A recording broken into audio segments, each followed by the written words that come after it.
Hi, I'm Cautex, and let's talk about why you're seeing basically all of the Race to World First warriors playing Nightfae arms, when pretty much all of the theory crafters, myself included, were on the venthyr Fury hype train going into patch 9.1, as it's simply not a matter of, lol, there's no execute on Sylvanas, because there's much more to it than that.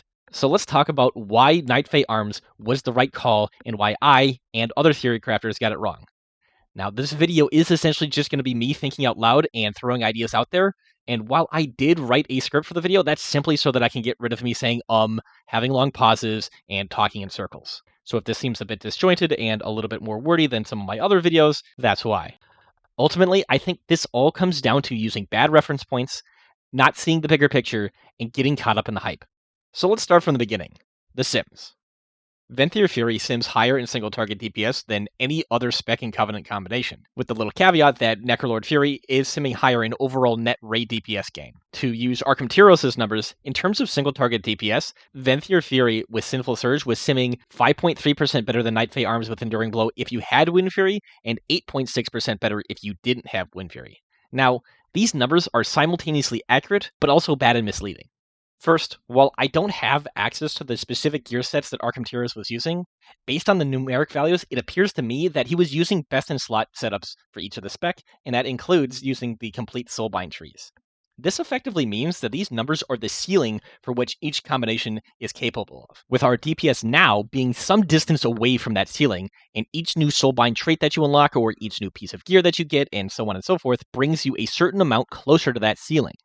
The problem is that I, and many other theory crafters, were focused on the ceiling rather than focusing on where things are at right now, and also how long it'll take to reach that ceiling. Which leads to the first obvious problem, which is that we currently don't have access to the capstone soulbind traits. And for Venthyr, generally you're going to be running Nadja, and that capstone trait has a massive amount of value, especially if you're running sims where you have 100% uptime. Contrast it with Nightfae, where for single target, generally speaking, you're going to be running with Naya, and the capstone trait is not nearly as strong as Nadja's, meaning that you're going to have most of the power of the soulbind already, meaning that for Nightfae, you're already closer to that max DPS ceiling. Another thing is that Arms received a buff in 9.1, and so while this does also raise the DPS ceiling, it doesn't change the distance to that ceiling because it immediately pushes up Arms, meaning that again, it is already closer to its DPS ceiling, which again means that it just takes less time for you to reach your maximum potential, despite that maximum being less than the maximum of another spec that takes longer to get brought online. Another reason is that Wind Fury Totem was fixed to provide the proper chance to proc for players. Now, I don't know whether Sims were accounting for this or not, but regardless is that in practice, Arms does get the most benefit out of Wind Fury, and that benefit literally doubled with this fix. Now, at this point, all of this is just numbers on paper. As far as I can tell, the biggest reason why all the World First Raiders got it right is that they were focusing on what it actually means to play these specs in reality. So let's talk about actually playing with Sinful Surge. Because on paper, it seems like it should be the perfect progression legendary. It massively increases your damage during execute phases, which is typically the most important time to be doing damage. The problem with it is that the value that it provides fluctuates wildly depending on RNG. If you get a bunch of sudden death procs at the right times, then your recklessness can last easily twice as long as it normally would if you didn't get those procs. Also, if you get targeted by a mechanic that requires you to leave melee range, you basically brick your recklessness, which dumpsters the value of the legendary. And, well, we gotta talk about Reckless Abandon, which I'm now convinced is the dumbest talent you could possibly take for Mythic raiding. Reckless Abandon is absolutely more DPS than Anger Management or Siegebreaker if you're using Sinful Surge. The problem is that it makes Raging Blow charge. And that charge is almost certainly going to get you, or one of your other raiders, killed at some point during your progression. Just look at Painsmith if you're running this talent. If you have Recklessness up, that means that you can't help kill spiked balls, because if you use Raging Blow, you're going to charge into that ball and you're going to die. Alternatively, if a ball is dead and you're passing through the gap, and then you use Raging Blow as the boss moves to the left or the right, well, congratulations, you're probably going to clip that ball and die. Now, on other fights, if you get targeted by a mechanic that forces you to run out, if you had queued up a Raging Blow, it doesn't matter how fast you reacted to start running out, Spell Batching has you locked in to charging back to the boss so that Raging Blow can land.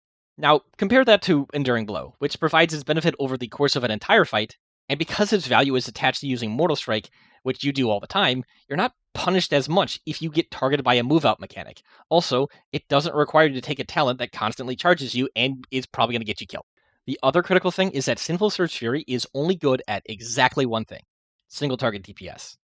You don't get Ancient Aftershock anymore because you're not Nightfae, and really the only extra AoE DPS option you can get without hard committing to AoE by running Signet is to take Bladestorm instead of Dragon's Roar, which is okay, but not all that great if you're not running Signet. Ultimately, this means that you don't have a lot of control over trading single target DPS for more AoE DPS. It's either gain a little bit at the cost of doing moderately less single target, or gaining a bunch of AoE DPS at the cost of losing out on the entire reason to be venthyr Fury in the first place. Which, again, if you compare that to Arms, which has a natural cleave from running Dreadnought, and it has Sweeping Strikes, which has always made Arms better than Fury at 2-target cleave, and for higher target AoE, it's super easy to just grab Warbreaker, as well as the fact that you have Ancient Aftershock.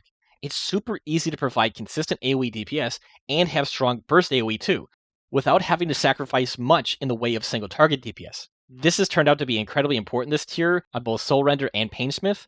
It's also probably going to be incredibly valuable on KT, and also Warbreaker is quite nice during Sylvanas Phase 2, at least on Normal and Heroic, and that might also extend into Mythic as well. Nightfae in general is also just a naturally more well-rounded Covenant because venthyr is all about single target DPS, yet it's not even the best single target Covenant for Arms. Whereas for Nightfae, it is the best single target option for Arms, and it's still extremely good for Fury in both single target and AoE as well. Also, honestly, Soul Shape is just a vastly better movement ability than Door of Shadows. Now, this is a little bit of a tangent because it's not talking about Nightfae and it's not talking about venthyr. At the beginning of this video, I did say that Necrolord was simming higher in terms of net raid DPS. So why didn't we see that? Well, the reason for that is because of the fact that in order to get that maximum net raid DPS benefit, you need to play around getting Banner onto the optimal players. And that basically just means that you're going to make your strategies meaningfully more complicated just for a little bit of a benefit. And in practice, that's just not worth it. So as far as I've been able to come up with, the reasons why you're seeing Nightfae Arms being picked over venthyr Fury is as follows. Nightfae is quite simply a better all-round Covenant than venthyr, and its value is gained earlier than venthyr. Sinful Surge is incredibly RNG dependent, whereas Enduring Blow is more consistent. Arms also benefits more from Wind Fury, which was just doubled in value. And then also Nightfae Arms does more AoE DPS and has more control over trading single target DPS for AoE DPS than venthyr Fury does. While I won't comment on the authority or reputation of other people who do public-facing theory crafting like I do, ultimately, I am just a guy who downloaded free recording software and free video editing software and decided to start running my mouth and then uploading it to the internet. This is why I always end my videos asking you to tell me why my opinions are dumb, as sometimes they really are. So yeah, tell me why my opinions are dumb. Tell me what else I missed, right? There's almost certainly going to be other reasons why it was a good decision for them to pick Nightfae Arms rather than venthyr Fury that I didn't talk about in this video, so let me know what they are. And of course, lastly, I just want to say thank you for watching this video, and subscribe for more.